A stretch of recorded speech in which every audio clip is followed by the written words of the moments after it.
Sometimes it is said that libertarianism is a thin ideology. And I believe that that is true. But what happens when your thin ideology becomes too thick? I'm IOAN Cap, and this is a Flyover Fly-by. So I have often myself waded into this debate. There's a debate on libertarianism that sometimes comes up here and there on thick versus thin libertarianism. Thick libertarianism is essentially an attempt to make libertarianism larger than it is, make it cover things like feminism or environmentalism or whatever it may be, racism. It's an attempt essentially to make libertarianism speak about something large. That is, it is an attempt to make it refer to liberty in a sort of broad sense. It's understandable. The word liberty is in the name, and people think that this must mean liberty from all sorts of things, not just from government oppression, but from societal oppression or from hierarchies of various kinds. And that's why a lot of left libertarianism exists.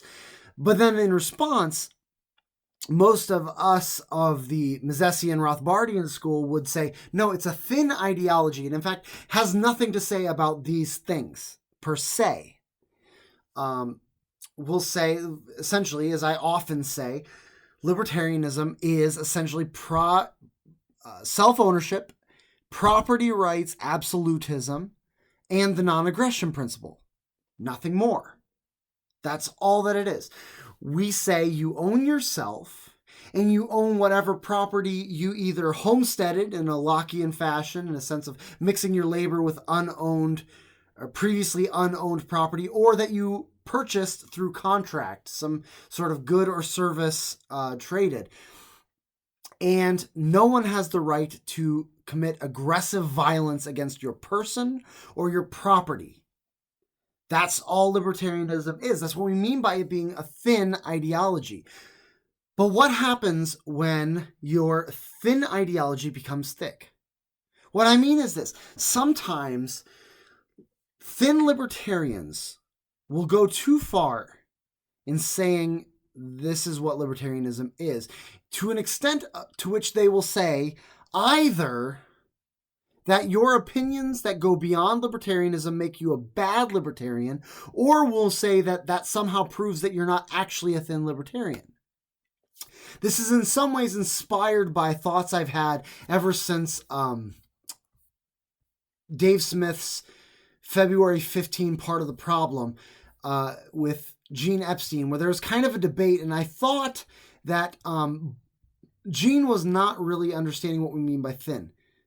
Which is, I know, a very bold thing to do, to say that Gene Epstein doesn't understand something. And I do say this with all due respect to him, but I commented on this video. First of all, I can have opinions that are not specifically libertarian positions. That is, I can believe, and this is pertaining to the discussion question that they were going over at the time on the show, I can believe on the whole, acknowledging the existence of exceptions, men working and women at home, or husbands working and wives at home, is better for children and society. I don't believe aggression needs to be used to accomplish this. This is thin libertarianism. Now, what is being said there? What I'm saying is, I'm not a bad libertarian if I have opinions that go beyond libertarianism. In fact, it's irrelevant to my libertarianism. What matters is that on the way, I am not willing to take away anyone's property. I'm not willing to use aggression in order to accomplish this social end that I think is better. If I think that it is better, in fact, I kind of think that absent aggression and absent state intervention, this is probably what most people are going to want to do anyway. I believe that this is better for society, and so I am willing to roll the dice on it. Now, it would make me a bad libertarian if I wanted to use aggression to accomplish this, if I wanted to either pass legislation or use a gun in order to accomplish this way of ordering the family and ordering the world, then yes, I would be a bad libertarian. But just because I believe that this is the best way does not make me a bad libertarian. That is what we mean by thin libertarianism. That libertarianism covers this very thin stretch of road. That is, what do we do with property and what do we do with violence? And it goes no further than this. In fact, really, as I often say, it only affects politics insofar as politics affects the use of violence. We believe that the problem with the state is that it is a monopoly of coercive force and therefore is an inherently aggressive institution. It claims land that isn't theirs and claims control over people that have not voluntarily submitted to it. But it goes on. And in fact, the second part, I say this is the first part. The second part is, I can also believe that culture matters for the establishment of a society in which the non-aggression principle, the NAP, and liberty can flourish.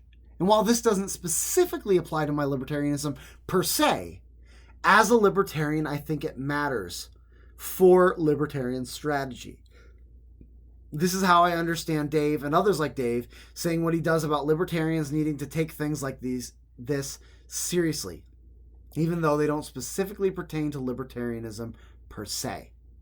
And that is what I mean. Sometimes I will encounter libertarians who will want to throw hands or something because you want to promote conservative values or because you want to talk to traditionalist conservatives and learn from them on the importance of culture, like the paleo libertarians like Rothbard and Rockwell did, and like Hans Hermann Hoppe does, and they'll want to throw up a fight because